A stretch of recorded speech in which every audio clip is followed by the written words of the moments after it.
Okay, hi everybody, I am Paige and welcome to my channel. This is gonna be my first video.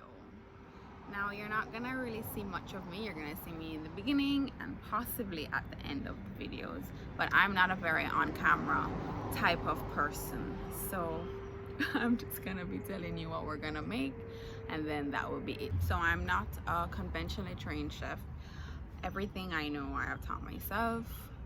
Cooking is something that I have loved to do since I was a baby. I used to burn my mother out the kitchen and be like, yeah, I'm cooking Christmas dinner this year when I was like 8. But end of story, I'm not a very talkative person. So today we're gonna be making tacos de birria. So for my Jamaican people, I know some ingredients are a little bit difficult to find, but to be honest, if you know where to look, you can find certain things. So like dried chilies, you may have to order some, and lard. There is actually a company called Roast Meats owned by this guy named Simon, and you can purchase lard from him. Simon's Catering has a lot of other stuff that are not easily accessible, but she has some stuff, so you just have to know where to look for things. But if you ask me, I will always say, oh hey, this person has, this supermarket has. So on my side at Paige's Plates, we are a little extra, so if you want, you can buy corn tortillas, but I'm gonna make my own. So with everything, I'm gonna show you step by steps. I'll have the ingredients in the description, so you guys will have an easy way to follow all of the things that I do. I don't do very complicated recipes, but when I do, I will make sure that everything is broken down. So I think that's about it. I don't think there's anything very major about this recipe. You can just use different types of beef, so like short ribs and chuck roast give you a nice variety of meat. And then the corn tortillas, I will show you guys the type of flour that you use, the type of corn flour. So I think that that's everything. I will taste it at the end, let you guys know how it tastes, but I think that's about it. So I hope you guys enjoy everything that I do. I'm gonna try and post things regularly. I'm gonna try and do different stuff. You guys can always request things, and because I am a Jamaican, as you probably already know or hear by my accent, I will be doing a lot of Jamaican recipes, and I will do some Cuban stuff because on my mom's side of the family I have Cuban heritage, so my stuff are all mixed up. But it's gonna be fun getting to know everybody and fun for you guys to learn new ways to cook certain dishes, etc, etc. I also forgot to mention that I will have taste testers, so you guys don't think I'm biased. This is one, her name is Patches, she's so pretty. And then there's my boyfriend Adam, my dad, and my 2 brothers. My mom tastes sometimes, but she's always on a diet, so we will have taste testers. So we're gonna start with chilies. California chilies, chili guajillo, and then chili de arbol. So these are the packaged chilies I was telling you guys about. So first, you want to remove the stems and the seeds. So to do this, all you have to do is cut the stem off, and then you kind of shake it around a little bit, and then the seeds will kind of pop out the top like so.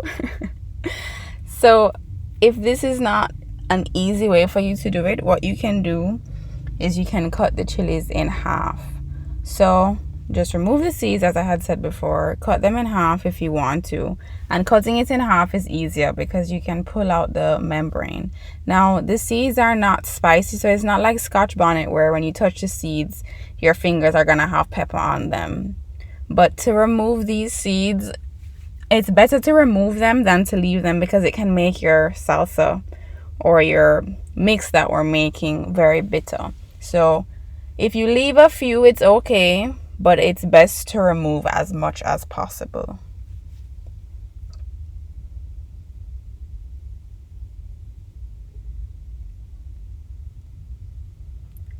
So once you've removed all the seeds from your chilies, you're gonna pour boiling hot water, and I mean boiling water, so that we can soften them. When we put them in the blender, they'll blend up nice and easy. So cover it with hot water, and we're gonna reserve this liquid. So you're gonna pour the water on, make sure all of them are submerged, and then you're just gonna cover this with some foil and leave it for about 15 minutes.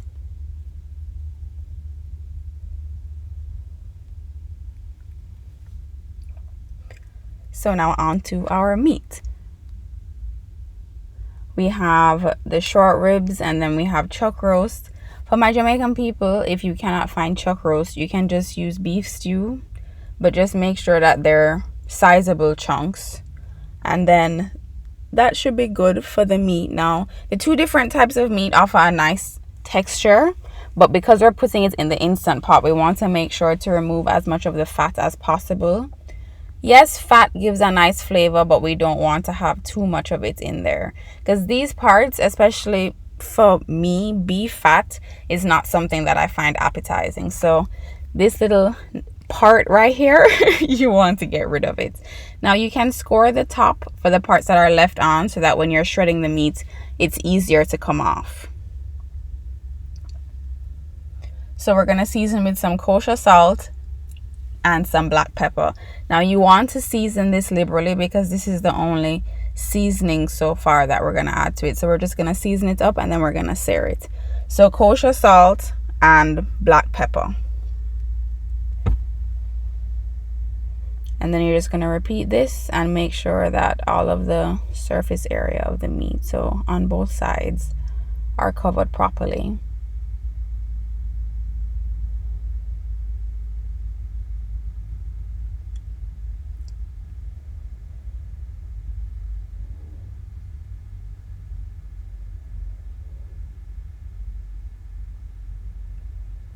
And also, I forgot to mention before, make sure you wash your meat. Please do not take it out of the package and just put it in the pan. That's like a no-no. So we're going to set our Instant Pot to saute, and we're going to take some lard. Now you don't have to use lard, you can use vegetable oil, but you know we want to maximize on flavor. So I'm going to take my lard, and I'm going to use 2 tablespoons. You can start with 1 if you know you're trying to watch your weight or whatever, but we're going to start with 1 tablespoon of lard. I ended up using 2. So we're just going to let this melt down all the way until it is no longer a solid mass. You know, make it get stuck a little bit on your spoon or whatever. Kind of tap it off. Yeah. So after that has melted, now we are going to add in our lovely, well-seasoned pieces of meat. Because, you know, ain't nobody eats, you know, funny colored meat. We have to brown it. And browning is not just a Jamaican thing. Browning is something that you do to create a nice sear on the outside of the meat that gives it a nice flavor. So it will add more texture as well as give the meat a nicer flavor in the end. So with searing, you don't want to cook the meat, you want to just brown it. So ooh, look at that. So nice. So if you want a more crispy exterior, what you can do is you can pat the meat dry first, and then you can add it into the pot. But it really doesn't make that much of a difference, because some pieces have more moisture than others.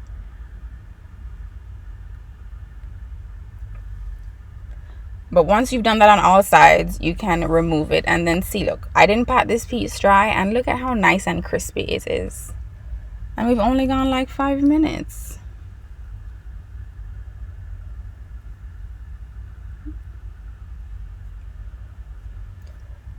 So the next step after you finish searing everything is you're gonna make the consomme, or the broth, whatever you want to call it, the sauce.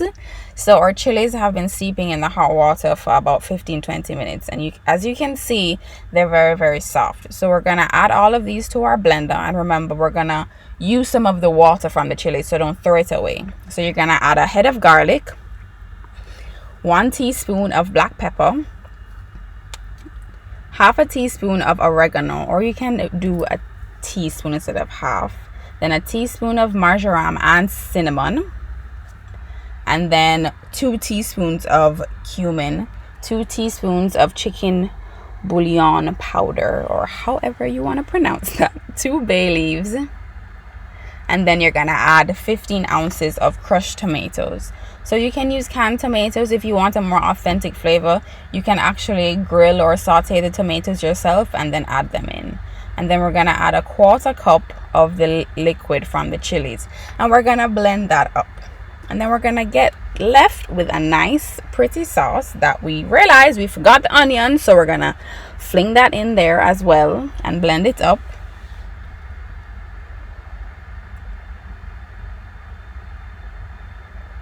So it's half a white onion that you're gonna add, and then we're gonna add all of our pieces of meat back into the Instant Pot to then pour the sauce on.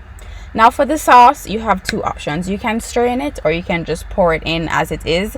I prefer to pour it in as it is because you don't want to lose all of the nice flavor from the garlic and the stuff. So this is like when you were younger and they have the Tostitos dip. Oh, don't forget to add the liquid that drains off of the meat. So as I was saying, it's like when you have the Tostitos dip and you're young and you kind of stick it in the sauce because you don't want all the chunks.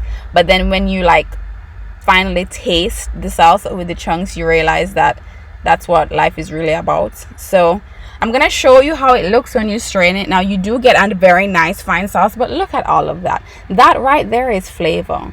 That's not stuff that you want to waste. That's all the chili, the garlic, the onion. So this is the smooth sauce that you strained, and then this over here is the sauce that we did not strain. So you're gonna just pour some water into your blender to kind of add back some more seasoning and more sauce, and then you're gonna cover the meat until there is about a little bit of space left on top. Now because it's an Instant Pot, you don't want to fill it past that maximum line, so add the water liberally until it has reached the top. Now you don't want to add too much water because you're gonna get a decent amount of broth from this. So we're gonna choose meat or stew, and we're gonna do this for 1 hour. So while your Instant Pot is making your nice Tacos De Birria, we're going to start with the corn tortillas. So you have to use masa harina flour. You cannot use cornmeal or regular corn flour. Well, if you want to, you can see how it turns out, but to get a nice authentic flavor, we're gonna do masa harina. So 2 cups to 2.5 cups of the corn flour. As you can see, it's very fine, so it's not very similar to cornmeal. Then you're gonna add 2 teaspoons of salt, fine kosher salt, and then you're gonna mix that in to make sure that the salt is evenly distributed.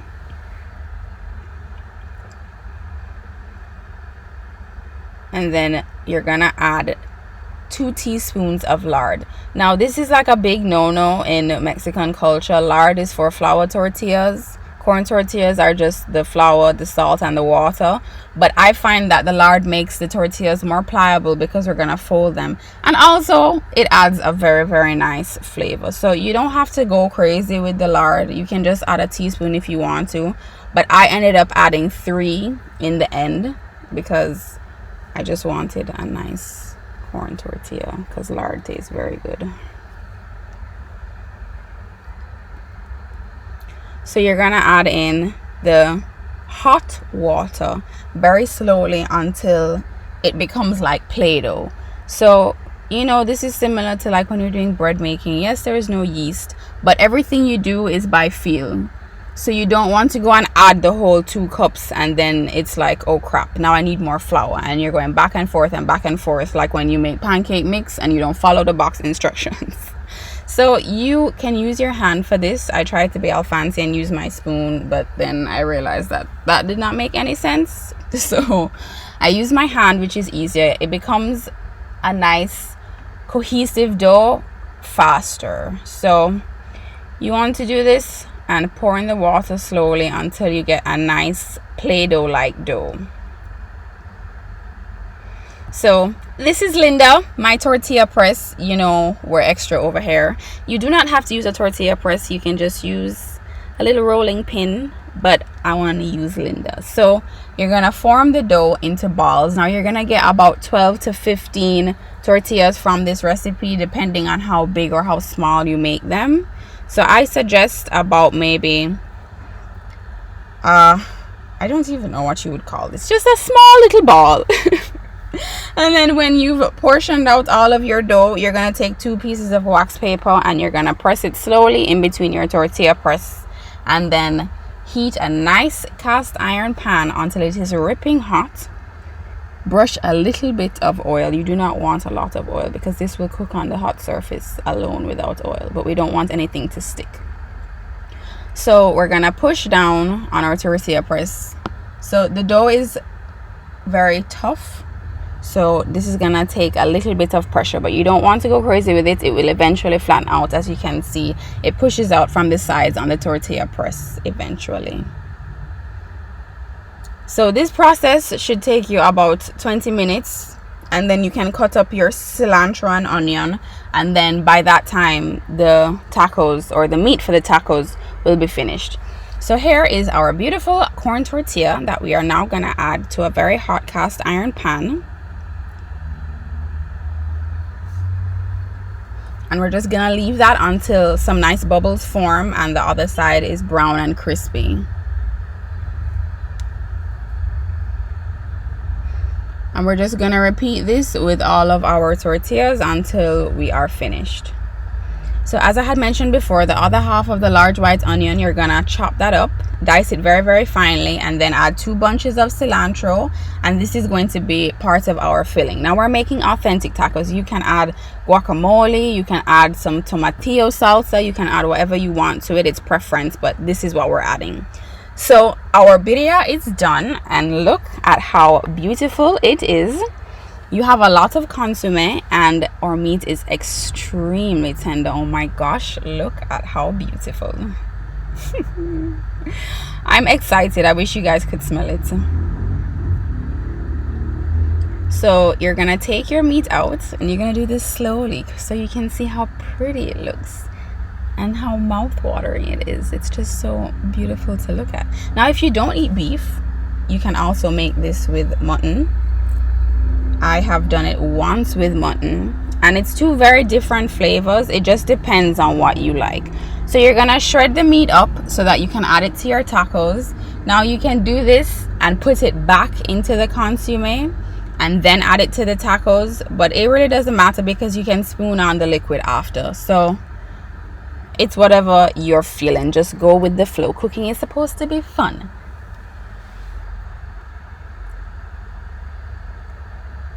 So we're gonna dip our corn tortilla that we already cooked in the consomme, smack that down on your cast iron pan, and then after 30 seconds you're going to add on your shredded beef.